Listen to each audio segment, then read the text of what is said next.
Radio Classique, l'invité de l'économie. 7h20 sur Radio Classique, c'est le directeur général adjoint en charge des finances et de la stratégie d'Orange qui est avec nous ce matin. Bonjour Ramon Fernandez. Bonjour. C'est votre première interview depuis votre nomination il y a quelques mois au sein de l'opérateur télécom. C'est par ailleurs votre première interview radio. Vous étiez auparavant notamment le patron du Trésor. Vous avez annoncé hier vouloir investir 15 milliards d'euros en 3 ans dans vos réseaux fixes et mobiles chez Orange. Avec quels moyens financiers ?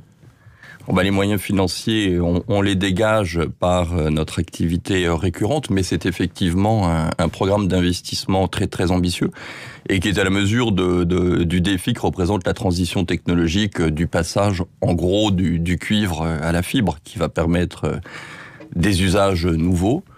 20 millions de personnes reliées à la fibre en 2020, c'est ça l'objectif, je crois ? C'est ça, c'est tout à fait ça. Ouais. Et 15 milliards dans les réseaux, c'est 4 milliards et demi sur la fibre. Donc c'est un programme d'investissement tout à fait conséquent. Et l'idée, c'est d'aller plus vite que les concurrents, notamment le nouveau gros concurrent SFR Numéricable, le spécialiste du câble aujourd'hui en France. Alors on va de fait beaucoup plus vite que tous les autres. On assume l'essentiel de la part de ces investissements. Il y a des cofinancements de la part de nos partenaires, pour l'essentiel SFR Numéricable, mais on fait la course en tête, on le fait parce que on pense que ce sera un facteur de différenciation essentiel pour nous, et puis que les clients n'attendent pas, ils veulent pouvoir bénéficier de ces nouveaux usages. On va en parler effectivement, mais depuis plusieurs années, le chiffre d'affaires d'Orange continue de baisser, ça va continuer à baisser jusqu'en 2017, si j'ai bien compris. C'est difficile de dégager des marges dans ce contexte, qui plus est depuis que la guerre des prix fait rage dans le mobile notamment. Alors c'est vrai que le chiffre d'affaires baisse continuellement depuis 4-5 ans. C'est l'effet à la fois de la réglementation qui a induit une baisse des prix et puis d'une concurrence féroce qui s'est installée sur le marché français. En même temps, cette baisse du chiffre d'affaires n'empêche pas d'être rentable, donc on dégage les marges qui permettent ces investissements.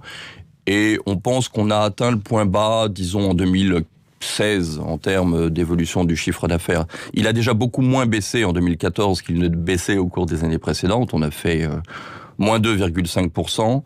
Donc on pense que le rebond arrive quelque part entre 2016 et 2017, ce qui est pour nous évidemment une très bonne nouvelle, parce que, comme on le disait à l'instant, il faut pouvoir procéder à ces investissements dans cette période de transition qui arrive une fois tous les 30-40 ans. Ramon Fernandez, on le disait, vous faites finalement le pari de la montée en gamme pour vos clients, de plus en plus exigeants sur la qualité des services. Ça veut dire que vous faites aussi le pari de la fin de la guerre des prix. Non, on fait pas ce pari-là. On espère que chacun saura garder raison, parce que pour procéder à ces investissements, il faut pouvoir monétiser les services que l'on offre. La 4G ou la fibre, c'est quand même autre chose que ce qu'on avait avant. Donc on fait pas de pari sur le comportement des autres. On pense simplement que les conditions sont réunies pour que progressivement les prix cessent de baisser. Ils ont baissé quand même de 40% en 3 ans. Donc il y a un moment où on atteint un niveau qui doit paraître à peu près juste. La montée en gamme avec des services de meilleure qualité, un réseau de meilleure qualité, que ce soit fixe ou mobile, est-ce que ça veut dire que vous allez essayer, à l'inverse, d'augmenter un petit peu vos prix en fonction de ces meilleures prestations qui seront offertes à vos clients ? On verra ce que les clients sont prêts à payer pour les services dont ils disposent. Ce qu'on constate C'était déjà le aujourd'hui, pari de la 4G, ça n'a pas marché à cause de Free. Ça n'a pas marché complètement, mais ça n'a pas complètement échoué non plus. C'est-à-dire qu'un client 4G aujourd'hui paye en moyenne 3 € de plus qu'un client 3G. Et sur la fibre, aujourd'hui, les clients payent en moyenne 5 € de plus qu'un client cuivre ADSL classique. Et c'est des euros en plus parce que soit les forfaits sont un tout petit peu plus chers, soit ils consomment plus. Notamment, ils consomment plus de contenu. Et donc, plus de crédits consommés représente un peu plus de prix. Orange espère par ailleurs dégager 1 milliard d'euros de chiffre d'affaires à terme dans de nouveaux secteurs émergents, les services bancaires mobiles et les objets connectés. Expliquez-nous un peu quelle est votre stratégie dans ce domaine. Oui, notre stratégie, c'est qu'il y a d'abord cet actif que constituera ce réseau de très grande qualité, plus une base de clients de 244 millions de clients. Aujourd'hui, le groupe Orange, dans le monde, c'est 244 millions de clients.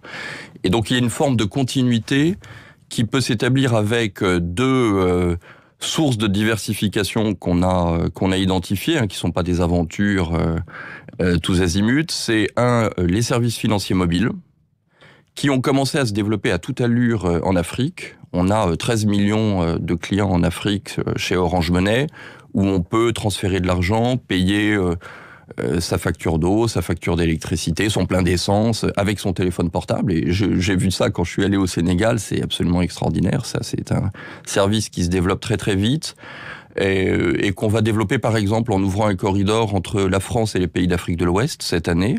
C'est ce que fait Western Union, par exemple. On va le faire, nous aussi, puis je pense que ce sera moins cher.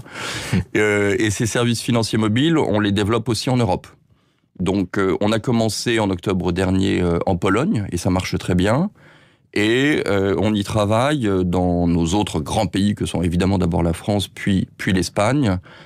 Et on discute avec des partenaires possibles qui nous apporteront leur savoir-faire bancaire et digital, parce que tout ceci nécessite évidemment un certain savoir-faire. On apportera le nôtre et les partenaires le reste. Et puis alors, il y a ce qu'on appelle l'Internet des objets, où là aussi, on ambitionne de dégager 600 millions d'euros de chiffre d'affaires à horizon 2018.